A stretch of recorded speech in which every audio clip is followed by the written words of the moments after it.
ask po the client's name, age, and diagnosis. My child name is Elisa Macrae Atienza. She is 6 years old, and at age 3 or turning 4, she diagnosed ADHD. But after several months, the diagnosis of developmental is specified intellectual disability.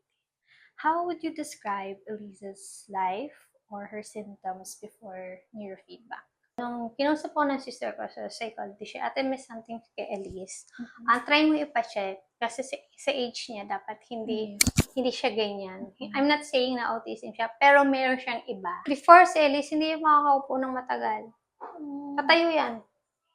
Ikot-ikot. Yes, tutulog siya 2 a.m. I don't know why. Tutulog siya, ito, nakaharap lang siya sa ganito. Nakaganyan lang siya. Ewan ko, sabi ko nga, may kinakausap ka ba dyan? Sa window. And I don't know why. Tapos, iyak siya. Elise will usually tantrums. Basic phrases is really hard for Elise. What interventions have you done in the past before neurofeedback? We had OT and speech therapy. With that, how was her progress on those interventions? Parang napaka-tagal ng improvement. Kaya nag-decide kami na i-try namin yung neurofeedback. Sabi ko, bakit di mo naiintindihan? What's wrong, Elise? Hindi ko pa alam yun. Sabi ko, nagte-therapy ka naman. Bakit ganyan? Sabi ko, yung nakita ko nga siya, like what I said before, na siguro mas kailangan niya ito. Mas kailangan may maitama sa brain niya. Kasi sabi ng development page, wala siyang ADHD nadadiagnose at age of 7 years old. So possible meron lang siyang delay. Sabi sa amin nung development page niya. So, itry mo rin na maghanap ng ibang way para mas ma-process ng mas mabilis. When we heard the testimony in social media, nag-scroll ako, and then I click the brand. Then I find some testimony of the student for 25 session. Nakita namin yung parents, maganda yung improvement. So, we decide to Elise to give her a shot to have a fastest improvement ng progress niya. Especially she's turning 6 years old. So, parang super late na.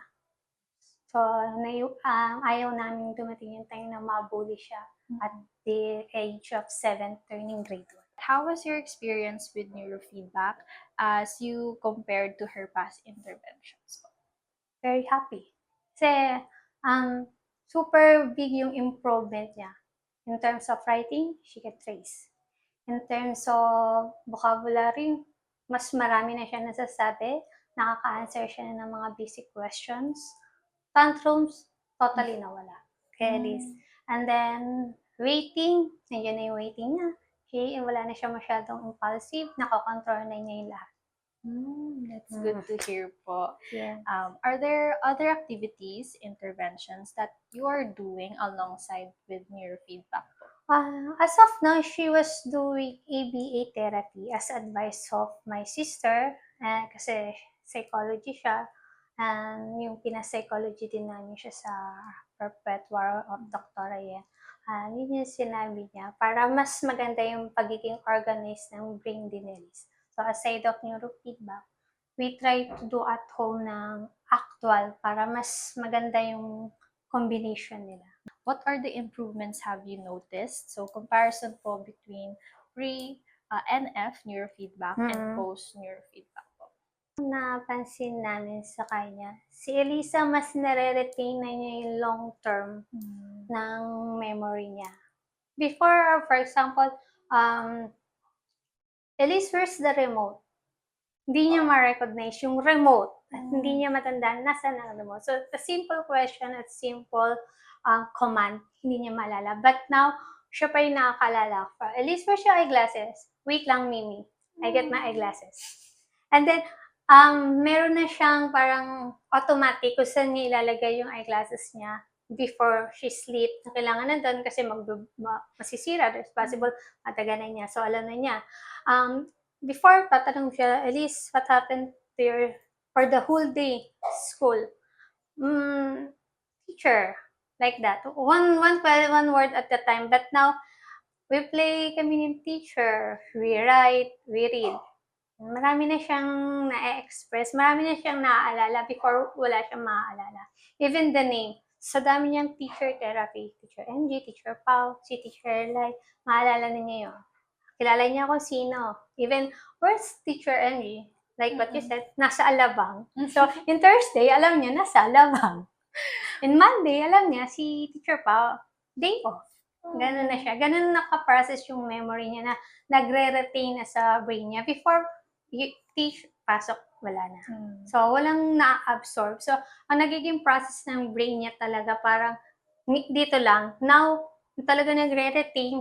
Alis kasi, in terms of dancing, titingnan ka lang niya na nagda-dance yung classmate niya. Hindi siya nagda-dance. Pero now, nakaka-follow na siya ng mga commands, ng step. Although hindi siya ganun kagaling sumayaw, but she try her best. Everything, she always try. Nawala yung shy, nagkaroon siya ng socialization sa iba. Hindi siya parang mabagal na internet na naglo-loading. Ngayon, kasi pag parang mabagal ang internet, tinok siya ng teacher, like this lang siya. Ka-open, siya nagbabang. Now, konti lang, tapos, okay, I know na, Mimi. Dati, ikot pa niya kung saan bago siya pumunta sa tamang sagot. Tinest siya, scattered yung brain. Wala siyang organized. For example, nagle-lay siya. Hindi pumunta siya sa first bottom ng lace. And then, dapat second, no, pumunta siya sa iba. So, ganun siya. Wala siyang organized yung brain niya. Kung ano yung una niyang nakita, yun ang una niya dadaputin. Hindi siya nag-iisip. But now, alam na niya. Even tracing, alam niya na kung paano. Akala namin may autism kasi ang tingin niya dito, yung pala malabo ang mata. And then, nung na-break map siya, nakita nga doon sa brain map na meron ng damage doon sa, hindi tama yung wave doon sa eyes na to. Kaya naka-eyeglasses.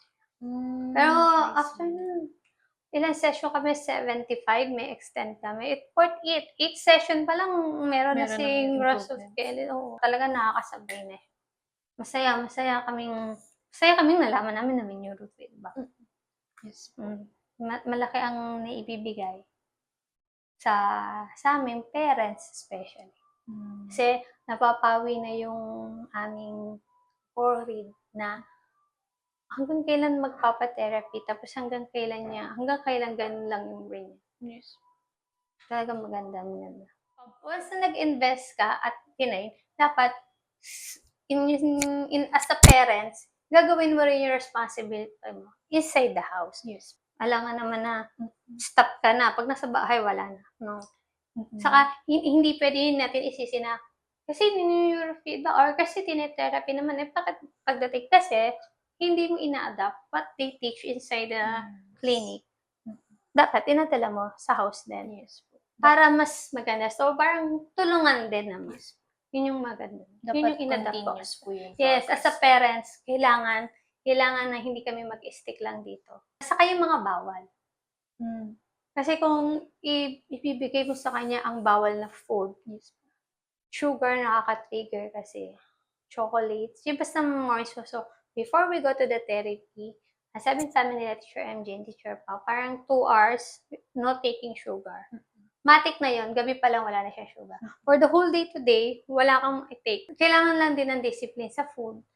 Kasi yun yung mga kailangan. Kasi kakausapin ka naman ng neurodoctor na magpa-check ka sa nutritionist para kung ano yung i-absorb nila sa mga pagkain na dapat. Dapat ifa-follow mo rin yun.